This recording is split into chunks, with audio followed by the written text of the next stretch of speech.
Praise the Lord. Well, I'm back and again. Next morning, this is a good morning. It's a good day. It's a good session for us. And I'm coming again with these nuggets, these powerful nuggets. I hope that they'll be a blessing to you and you'll understand what I'm saying here.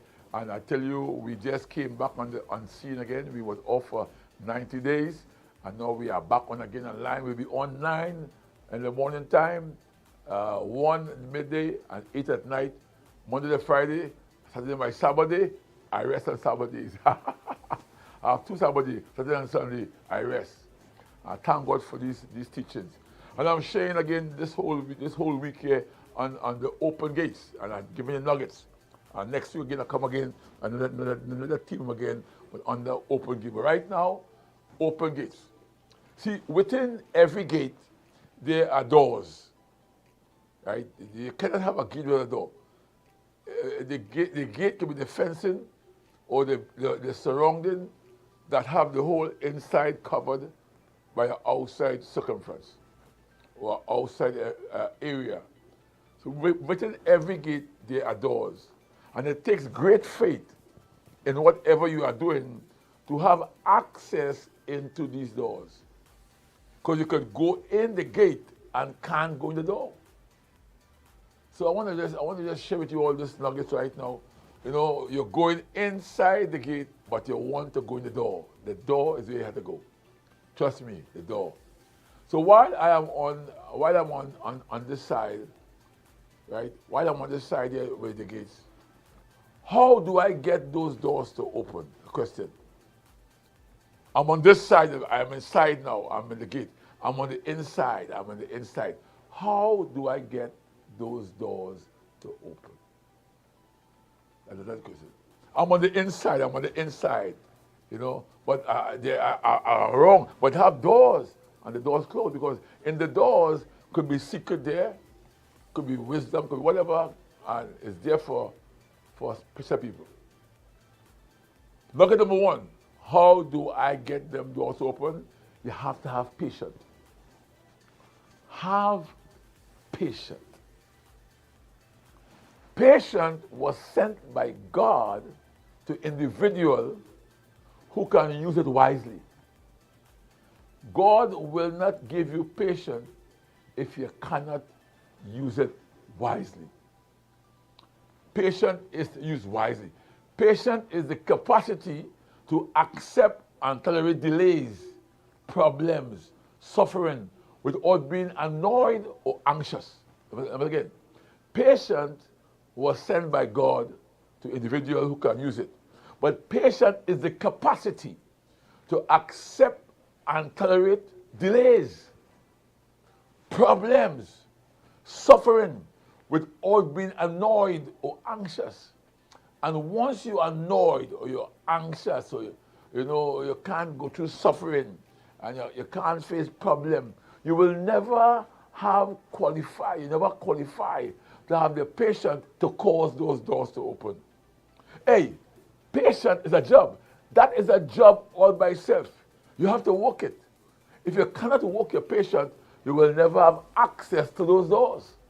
So I have used patience. Like for instance, I have some land now 27 years. The Lord gave me some land, 27 years.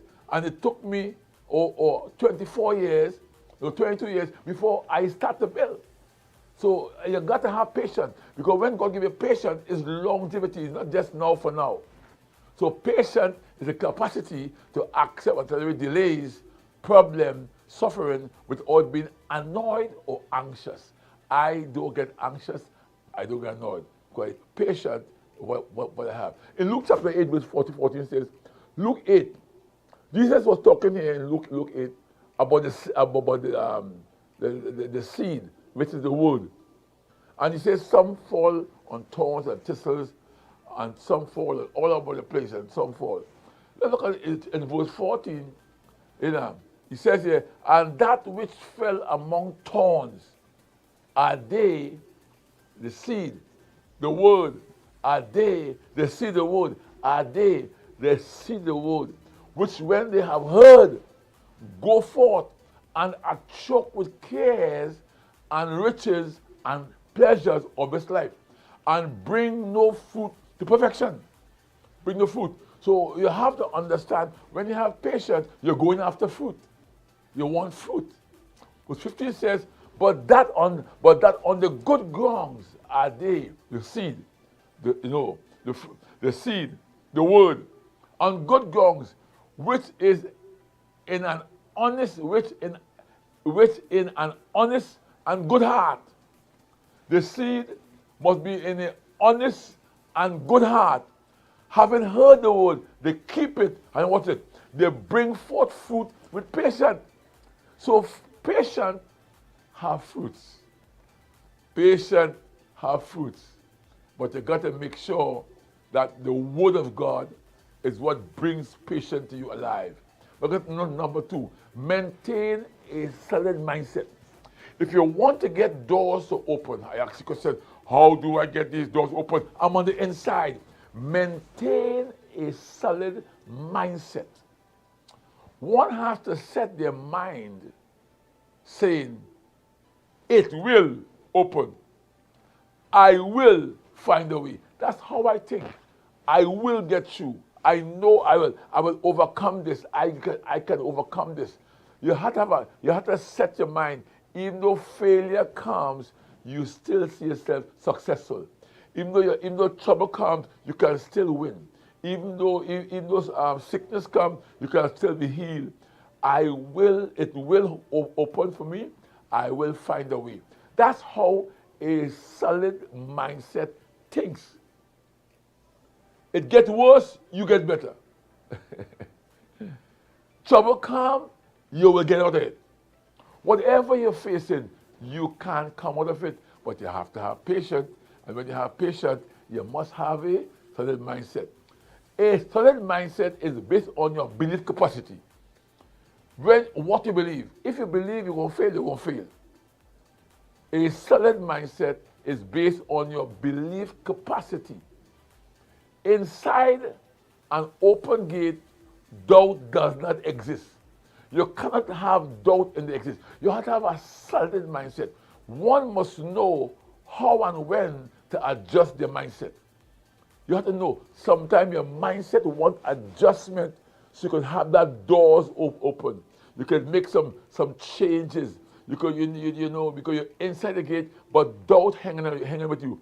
I don't like to be around doubt and fear, because it interferes with my mindset. Look at number 3, a personal prayer life. How do you get doors open on the inside? You need to have a personal prayer life. See, prayer works when you have no other one to call. This get doors open. Anytime you're praying, and you could call your mother, you could call your father, you could call your pastor, you could call your friend, you will find doors become difficult. You've got to call God, because God is the key to the doors. So prayer work when you have no other one to call. This get doors open. Praying today is much different than the days gone by. It's not. Praying today is much different. The devices in time gone by. Today it is more sophisticated in this time and in this world. The devices that gone by years ago. We have cell phone, we have internet now, we have all kind of books and tapes on Google. We have information base. So you have to know though, you have to have a more sophisticated prayer life. You cannot pray in the old way how you pray a long time. You have to have a different prayer life. You have to dismantle your mindset and learn to pray in the modern time today. You cannot go to pray. Go in a place to pray. You stop going to pray. Stop going to prayer meeting.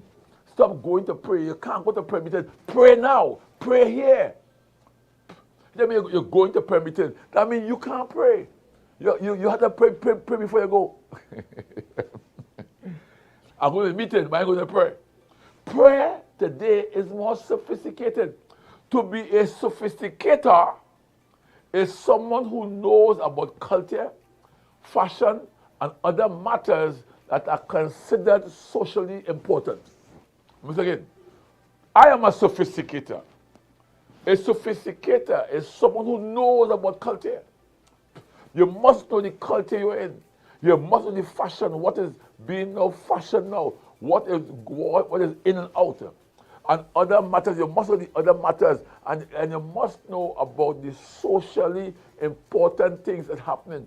You must know what happened. You must know where the world is going if you want to have doors open on the inside. Look at number 4. Follow the insider. Follow the inside. There's an insider on the inside. There are always others that are familiar with doors opening on the inside.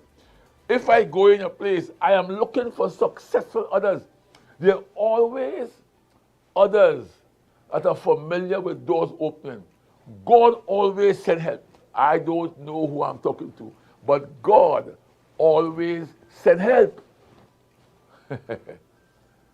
An insider is someone that is qualified in accessing keys to all doors. Don't hang with folks who can't open doors.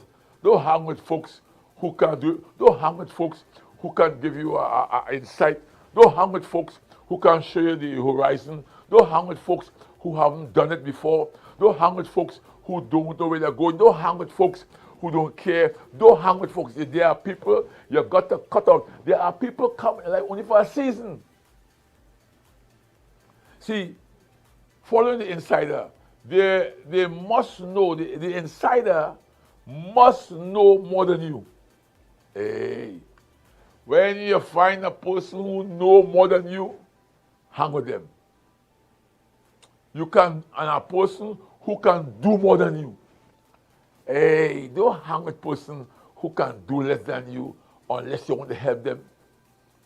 Hey. Hang with a person that and be sure of the inside. They are sure on the inside more than you. They know what's happening now. They know what's happening. Don't be around people who don't know what's happening. How can you be around people who don't know what's happening in the world system, in your community, in their own life, in their areas? Hang with people who know more than you. Hang with people right now who are sure what's happening inside and they can do more than you. Number 5, avoid false impression. False impression keep door closed. We're talking about how to get doors open. Don't be false. Avoid false impression. For doors to open on a consistent basis, you be more of yourself. See that statement? That statement is very, very profound. Don't be impressive by using somebody else's statements and your ways. For a door to open for you on a consistent basis, be more of yourself. Don't wear them plaits and makeup and think and look like a person who on TikTok or a person who on YouTube or a person on Facebook. Be more of yourself. The more you are of yourself is the more doors are open for you. Avoid false impression. Yourself will work better than being someone else. I am me. God me here. What you see, what you get. Yourself will work better than being someone else. Never seek to impress others without knowing. This can only happen by you being yourself. If I am being myself and somebody impressed, that's up to you. I am me. If you impress with I be myself, that's me. I never create false impression. I am just being myself. This only happens by being yourself. When you're here, you seek to impress others and you're not knowing. That means you yourself, The way I dress, like if we go in somewhere, I invite some preachers. Hey preachers, what where you wearing? I can wear shorts. I am myself. I don't dress how you dress or think how you think. I am not a false impressionist. Being impressive should be normal and a put on. It should be normal and let it be yourself, put on yourself. You know. Don't stay away or don't start to look when you see somebody looking like you, just like you. Doors stay locked when you seek to impress others. And to impress others, an impressionist is one who seeks to imitate others, knowing they are doing so. I don't try to imitate nobody, knowing I'm doing so. Hey, there are doors on the inside of the gate waiting to open for you. Don't be an impressionist. Hey, call me here. I'm coming again midday. Watch out. Open gates. Much love.